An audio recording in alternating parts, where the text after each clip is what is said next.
Look at your closet. It's filled with cotton, wool, leather, and synthetic fibers, a massive collection of extra skins that you change every single day. For 9.9% of the species on this planet, this behavior is a total biological absurdity. Think about it. Every other creature is born with its own survival suit. Polar bears have thick fur, lizards have scales, and birds have hollow bones and feathers perfectly calibrated for their environment. But then there's us. We burn in our own sunlight, our spines are falling apart, and we are the only species that looks at the world we evolved in and thinks something is off. Why did evolution leave us so defenseless? Why are we the only primates that need to dress up just to stay alive? Today, we're diving into the evolutionary mismatch that turned us into the most successful and the most out-of-place species on Earth. To understand why we wear clothes, we first have to ask why we became naked. Most mammals rely on fur for protection, but our ancestors made a radical trade-off. As we moved from shaded forests to open savannas, we needed to cool down while running for hours under the sun. Bare skin allowed us to sweat more efficiently than any other animal, giving us the superpower to outrun prey until they literally collapsed from heat stroke. But that superpower came with a brutal price tag. Without fur, our skin became a liability. We literally had to invent chemical pastes, sunscreen, just to go outside safely because our own sun is trying to kill us.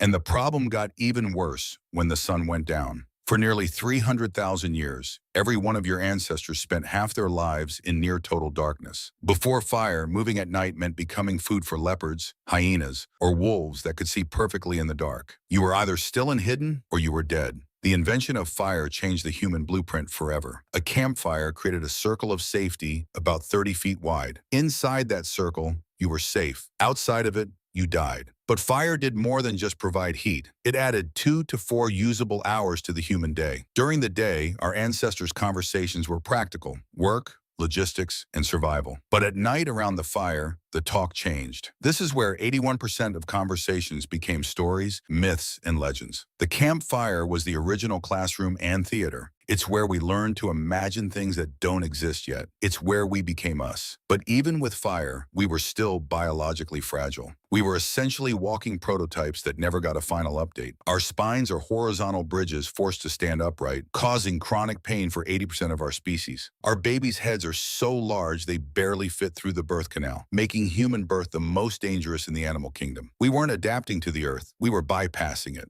Instead of waiting millions of years for evolution to give us thicker skin or better fur, we used tools. We scavenged bone marrow by smashing thick bones that even hyenas couldn't break. We began to borrow the skins of other animals to create a portable microclimate. Clothing wasn't just a survival tool, it became a marker of a meaningful role. This is where the famous Calhoun effect comes in. In the 1960s, scientist John Calhoun built a paradise for mice with unlimited food and no predators. He wanted to see what happens when nothing is hard anymore. The result was a total collapse. When the population grew too large and there weren't enough meaningful roles to fill, the mice stopped mating, stopped socializing, and eventually went extinct. He found that for a complex species, comfort alone isn't enough. You need friction, struggle, and a reason to participate. As humans, we solve this through ideational generativity. We create new roles, new ideas, and new networks. Clothing became part of that. It wasn't just about heat, it was about status, identity, and the work of building a society that didn't exist in nature. We went from sharpened rocks to nuclear weapons in just 2 million years, a geological blink. No other species has accelerated like this. Chimpanzees have been using sticks for 4 million years without a single upgrade. But we've conquered the night with light bulbs, bypassed our biological limits with medicine, and created a world where we can eat fruit from the other side of the planet while sitting in a temperature-controlled room. But even today, the old programming is still there, hidden under our clothes and our technology. If you wake up at 2 a.m. and can't fall back to sleep, it might not be insomnia. For thousands of years, humans slept in 2 phases, a first sleep and a second sleep, with a period of quiet reflection in between. That wakeful period was a unique state of consciousness where our brains produced high levels of prolactin, making us feel peaceful and meditative.